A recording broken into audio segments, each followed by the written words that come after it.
On Dcad lesson 20B, and we're still dealing with exporting and importing in and out of Dcad. So now we're going to import files.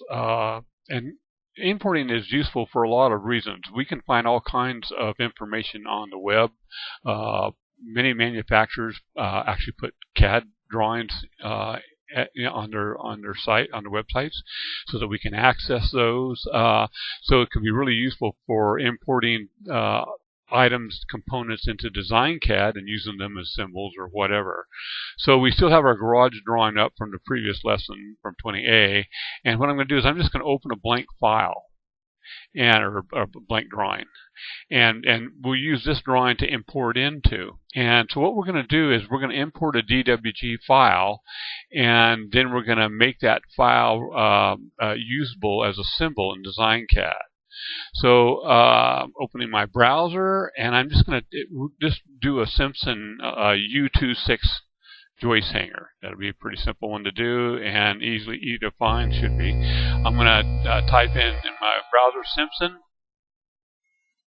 Type. And here it is, Simpson strong tie. So we're going to just go there. It'll take it a minute for the website to come up. And so we will go to resources, and you can see there's a bunch of different items on here, probably, various things. So we're going to just go straight to drawings, and you go to drawings, and you can see AutoCAD plugin, AutoCAD menu, but we're going to use the drawing finder.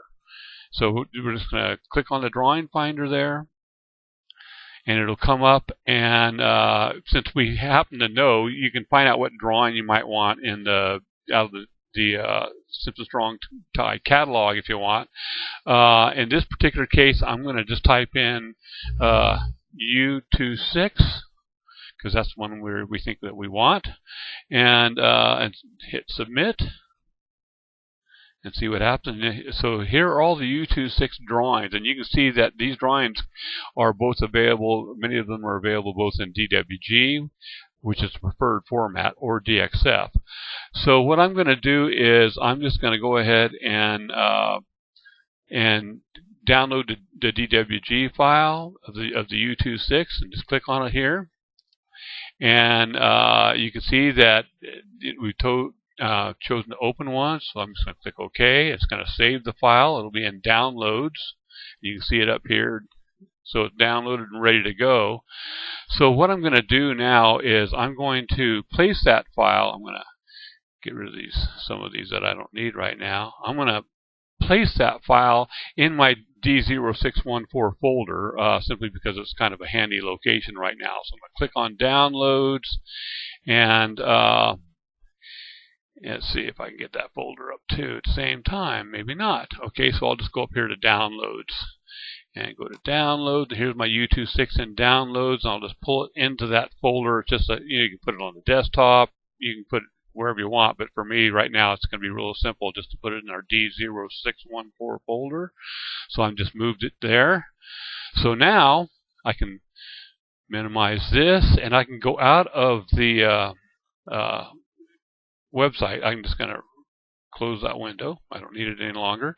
And so now what I'm going to do is I'm going to import a file into Dcad. It's a DWG file. So I'm going to click on File and go down to Import. And I'm going to go to its location in project, D0614. And here's the U26 drawing right here. So all I have to do right now is just double click that, and it imports, and there it is. So I'm going to hold down Control and scroll out just a little bit, maybe, yeah. And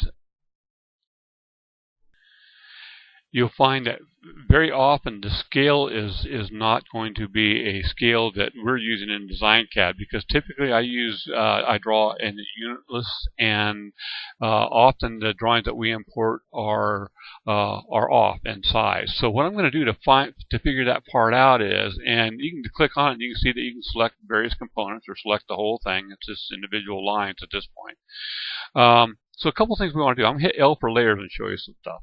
So this is all in a single layer, but it already has its color designated in that layer and also its line type. So I'm going to just right click on that and clear, let's see, clear all layer colors, and click on it and clear all layer line styles. So we just get rid of all that stuff. Now, obviously, when we select that, and I'm going to open up my info box, and you can see that it's not black. So it hasn't really done that. For some reason, when you tell it to clear, it clears it in the layers dialog, but doesn't actually clear the layer by color in the drawing itself. So what I typically do at that point in time is just select everything and click on color by layer and click that off. And now you can see everything's turning black. And then usually I will just click on the line style by layer and then click that off again. And so now everything, if I click on something, its color should be fine. It's not showing line style by layer or any of that stuff. So in that regard, it's clean. Now, this is essentially a 2x6 hanger. So what that means is that essentially we're going to have about 1.5 inches space here in the middle.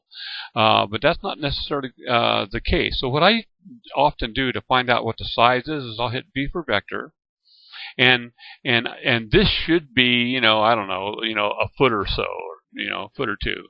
Okay, so I'm going to hit V for vector and set a point here and just start moving my cursor across the screen looking at the coordinates bar up here. And I can see if I'm going to hit 8 so it'll be a nice straight line. And I can see if that it's gaining, and we're in feet. So right now it's like 17 feet in the distance X, 17 something feet. So, well, that's all screwy. So what I'm going to do is I'm going to gravity move back to that initial point, and I'm going to use point relative. I'm going to tell it to go 20 in the X dimension. And so that'll just draw a line, and I'll hit enter. And so now I have a line that's 20. So the easy way to change all this is that what we want that 20 to be, instead of representing 20 feet, because this would make these hangers really big, we want that line to be 20 inches. So we're going to hit U for the units command, and we right click on one end of the line and right click on the other line, and the drawing units comes up, and you can see it says 20, and I'm going to just click on the right side of that and type in inches right there and hit enter. Okay, so one other thing we want to do is to check something here. Go into units and info, and you see we're still unitless down here, so that's all good. So now I'm going to dimension something. I'll just dimension this line for starters. So I'll just hit the dimension command and come up. So it's 1'8", which is 20 inches. So that's good. We should be slightly over 1.5 inches between here. So I'm just going to hit dimension there and come up again. So dimension 5/8. So that's all good. So now we know that our dimensions are correct. So I'm going to hit Control Z a couple of times to get rid of those, and then also select my line and get rid of that. Hit delete. So now here's the drawing that I want to turn into a symbol. So what I'm going to do is we would be potentially adding these drawings to our symbols library too. In this particular case, because of the Simpson hanger, we would be placing it in connectors. So the sub folder of connectors in the symbols folders. So what I'm going to do now is if I hit L for layers, this is in layer 1 right now. So I want to see all of my layers, just all for now. Click OK. So what I'm going to do is I'm going to click on File and Save as Symbol. And I want to save it as a symbol. And you can see here there's some radio buttons that we can check or not check. Set points for the symbol handles. I usually like to do that. And I want to save all entities to layer 0. And the reason I want to do that is when you're saving symbols in layer 0, when you import those symbols into Dcad, it'll import those symbols that were saved in layer 0 to whatever your current active layer is, which is really handy. So I'm going to click OK, and I'm just going to set for for fun, I'll just set it in the center of this hanger right here, and Control K. So it's not quite in the center, but close enough. I'll just hit K and then hit Enter. And so save copy as, and so I would typically save that in symbols, and in this particular case connectors. I already have a U26 connector, but let's see, I'll type U, and I'll just type U26. Actually, I do have one right here, but that's in, this is going to be, that's an old one, that's in the DC format. I also have one in DCD. So I'm just going to type U, it's just to make an example here, U26, and then test, just to demonstrate what we're doing here. And then I click Save. And so now this has been saved in our symbols and connectors folder of our symbols folder, and we can import this. So to illustrate that, I'm going to now click File, Close. Say change to U26. No, I don't need to save them. So I'm going to just import this into this drawing just for fun here. Zoom up, and we'll just import it somewhere off to the side here. And I'm gonna, so let's say right now I'm in layer 24, but let's go to let's see, what's this layer here? Open up the info box, layer 15. So how about layer 15? We'll just import that into layer 15 and make layer 15 current and active. Okay, and so so now I'm going to hit Control F9.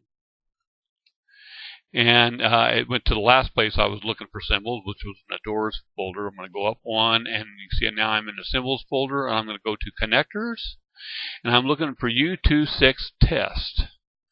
So that's going to be down, because it's alphanumeric. It's going to be down here a little way. So you can see right here, U26 test, and it's on today's date. So that's my current the symbol that I just saved. So I can click on it, and I can actually see a preview of it here. And so I can click Open. And I can just put it wherever I want in the drawing. I'm just going to put it here, for example. And I can hit Z for zoom and zoom up on that thing. And I can explode it, so I can use, right now it's a symbol. If I, I don't know why the info box isn't saying it, but if I click on that, now it's saying it's a symbol. If I explode it, then it'll be multiple, because it's a bunch of different drawings. So now I've exploded it, and I can use any of the components that I want. Hit M for moving it around. And so that's what's involved in importing CAD drawings from websites. Many of the door and window manufacturers offer CAD drawings. Simpson offers CAD drawings. There's a lot of people that manufacture products, plumbing products, fixtures, Kohler, American Standard. There's a bunch of folks that provide CAD drawings, which can be really handy to use in your drawing. So you want to be able to do that, but what you have to do is get the scale correct and make sure that you get rid of all the predefined layer colors and line styles. So it's really pretty straightforward in importing DWG files, and you can import everything from little symbols to entire drawings that engineers or surveyors or architects or someone else sends you. You just go through the same process, basically. So that concludes our lesson, Design CAD lesson 20B, having to do with exporting and importing.